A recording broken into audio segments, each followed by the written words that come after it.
තියෙන විශේෂත්වය තමයි 1989 වෙනකොට 88 වෙනකොට රටේ පැවතුණු භීෂණ කාලයත් එක්කම හැමතැනම මිනිස්සු මැරුවා මරලා දාලා තිබ්බා.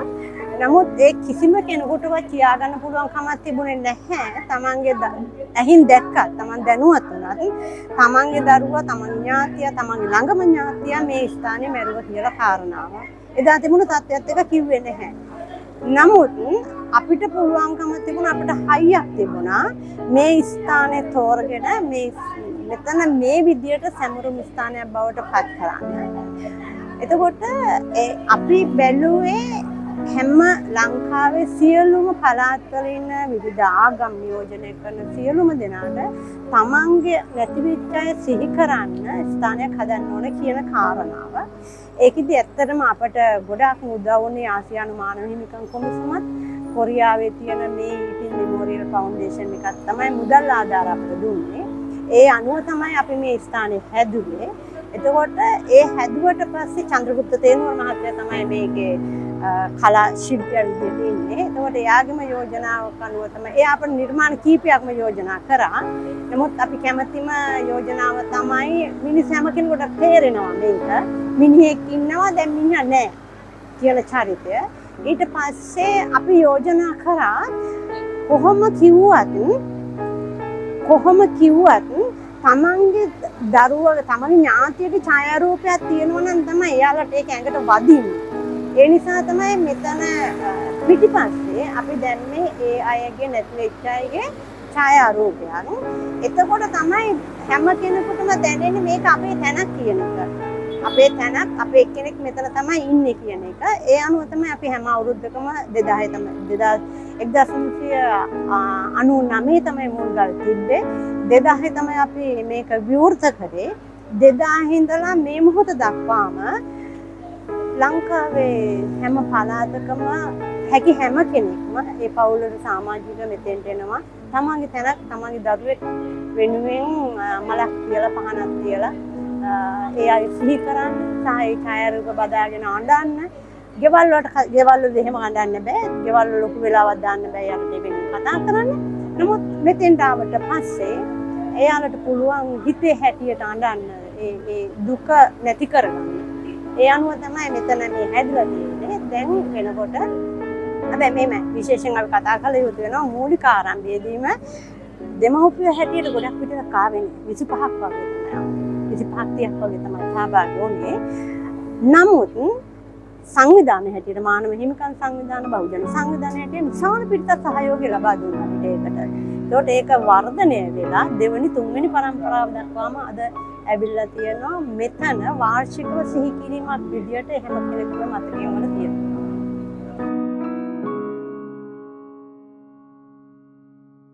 1999 තමයි මේ යෝජනාව මට ආවේ. ඒකේ පණිවිඩකරුවා වුණේ පිලිප් දිසානායක සහෝදරයා. මොකද පිලිප් සමග තමයි ටිකක් වැඩි ළඟ සම්බන්ධයක් මට තිබුණේ. සමගයේ නිර්මාණාත්මක හැකියාවන් ගැන විනිශ්චයක් වුණ තිබුණා. ඒ නිසාම පිලිප් ඇවිල්ලා කිව්වේ කැමති දෙයක් කරන්න කියලා මේකයි අදහස. ඊට පස්සේ අපි 1999 දෙසැම්බර් 10 වෙනිදා මුල්ගල තිබ්බා මෙතන. කියලා ඊට පස්සේ නිර්මාණ කටයුතු පටන් ගත්තා. ඉතින් මම හිතනවා මේක පළවෙනි වතාවට මෙබඳු මූර්තියක් කරන්න හම්බුනේ. මොකද විශේෂයෙන්ම දැන් මගේ විදියක් තමයි මේ වඳු දේවල් වලදී මම මුදලට වැඩ කරන්නේ නැහැ. ඒකෙදි මම පිළිගුවෙන් ඉල්ලා සිටියේ මට ගෙවන්න බැහැ සතයක්වත් ඒක පොරොන්දුවක්. අනිත් පැත්තේ තමන්ගේ අපේ මේ ශ්‍රම වියදම් සහ අමුද්‍රව්‍ය වියදම් විතරක් ඒ වෙනුවෙන් මුදලක් හොයාගමු කියන එක. මම දැන් මුලින් හොයාගත්තු මුදලට වඩා මදි වුණා. නමුත් කොහොම කෙසේ වුණත් ඊටම ඒ විදිහට තමයි මේ කියන්නේ මූල්‍ය පැත්තෙන් උනේ. අනිත් පැත්තෙන් ඒ නිසා නිර්මාණාත්මක නිදහස මට තිබුණා. ඒ අනුව විභාගීය අකාදමියේ ශිෂ්‍යයන් සමග ඒ දවස්වල හිටපු ආචාර්ය මණ්ඩලයත් සමග එකතු වෙලා මේ උන්ගේ සහායත් ඇතුව තමයි ඉතා ඉක්මනින් අපි වෙලාවට මේ මූර්තිය නිර්මාණය කරගන්න පුළුවන් උනේ. ඒකට අපි මීට අවුරුදු 24කට කලින් 2000 දී ඔක්තෝබර් 27 වෙනිදා මේක විවෘත කරා. මට මතකයි ඔක්තෝබර් 27 උදේ පාන්දර වෙනකොට අපි අවසන් කටයුතු කරමින් ඉන්නවා මේකේ. ඊට පස්සේ අපි ඉතාම මං හිතනවා ඒ මොහොත සංවේදීය මොහොතක්.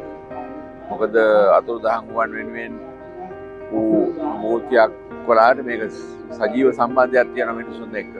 මේ පළාතේ මිනිස්සු හඬා වැළපෙන හැටි දැක්කහම මටත් කඳුළු නවත්ත ගන්න බැරි තරමට සංවේදී වුණා. ඒකින්ද මට පේනවා මේක මුලින්ම අපි මේ පළාත නියෝජනය කරන අය, මොකද කලාපයේ අපි සංවිධානය මේ අතුරුදහන් වූ දෙමාපියන්ගේ සංවිධානය, බ්‍රිටෝ සහෝදර ඇතුළු ජයන්ත දන්දෙනිය වගේ අය තමයි මේ පසුත් මේ හිටියේ. ඉතින් ඔවුන්ගේ පූර්ණ සහායත් එක්ක සහ ඒ මගේ නිර්මාණය පිළිගැනීමේ ගෞරවය ඔවුන්ට පිළිගැනිය යුතුයි. මොකද ඒක කිසිදු වෙනසක් කළේ නැහැ. ඊළඟට මටත් ඒ නිර්මාණ නිදහස ASCII මට හිතුණා මේ හිදැස, මේ සමාජයේ ඇති වෙලා තියෙන හිදැස, මිනිසාව අහිමි වීම කියන දේ තමයි හිදැසක් විසින් නිර්මාණය කරපෙන්නේ. ඒතර මුලින්ම මම මිනිස් රූපයක් කියන්නේ හිංසාවට භාජනය වෙන මිනිස් රූපයක් හදලා එය හිටගෙන ඉන්න එල්ලා සිටිනවා වගේ. ඊට පස්සේ එහි අච්චුව ගැලෙව්වහම එන හැඩය තමයි මූර්තිය බවට පත් වෙන්නේ. ඒතර පුද්ගලයා නැති වෙනවා එතන. ඉතින් නැතිවීම ගැන හොඳම ප්‍රකාශනයක් හැටියට මම හිතනවා පිළිගැනීමක් තියෙනවා මේ මූර්තියට.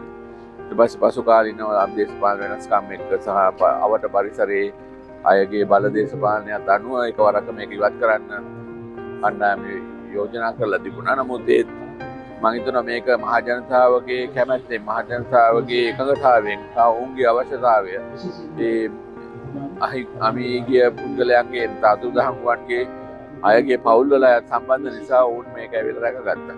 නැත්තම් මෙයත් අර අනෙක් අතුරුදහන් වුවන් වෙනුවෙන් තිබුණු ස්මාරකයේ කොළඹ තිබුණ එක වගේම අතුරුදහන් වෙන්න නියමිතව තිබුණේ.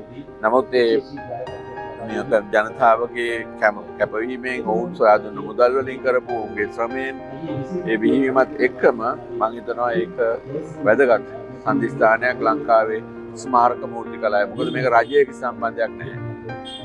ජනතාව සහ මිනිසුන් තමයි සම්බන්ධ. එක පුද්ගලයන් සම්බන්ධයි, සංවිධාන.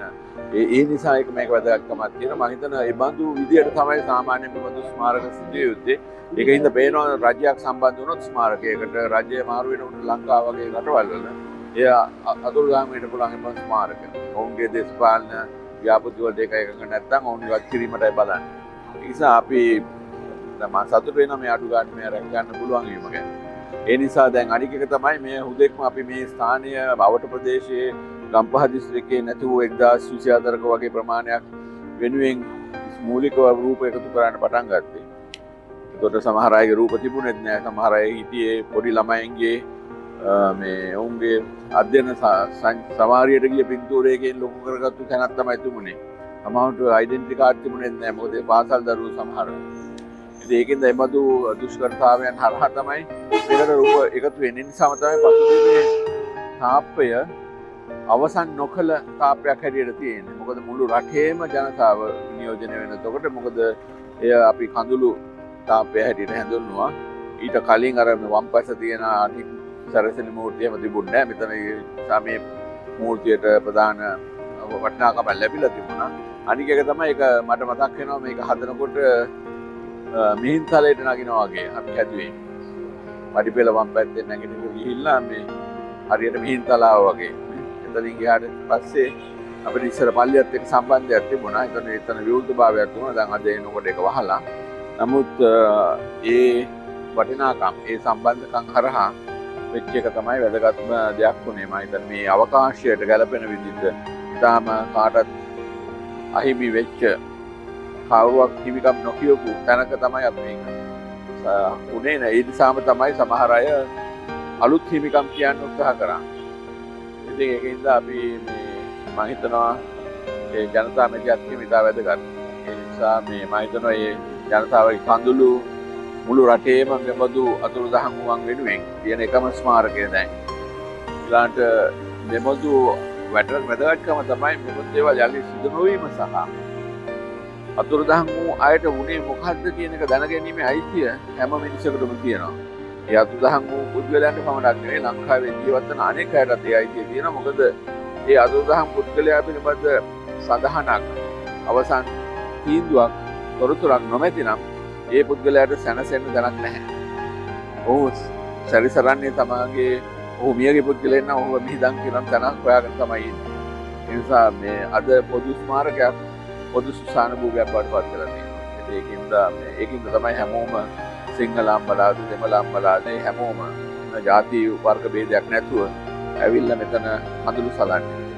ඔවුන්ගේ දරුවන් වෙනුවෙන්. ඒ නිසා තමයි අපිට මෙබඳු දේවල් දේශපාලනයේදී අනාගතයේදී සිදු නොවීමට වග බලාගත යුතුයි. ඒක රජය බල කිරීම සහ මේ බඳු දේවල් වලට මේ වෙච්ච දේවල් නැවත සිදු නොවීමටත් මේ පිළිබඳ වගවීම බහල් කොට අවසන් දෙයක් ජනතාවට දැනගන්න. ඒ අතුරුදන් වූ දෙමාපියන්ට ඒ අයගේ පවුල් වල ඥාතීන්ට දැනගන්න ලැබෙන්න සැලසීම ඉතා වැදගත්.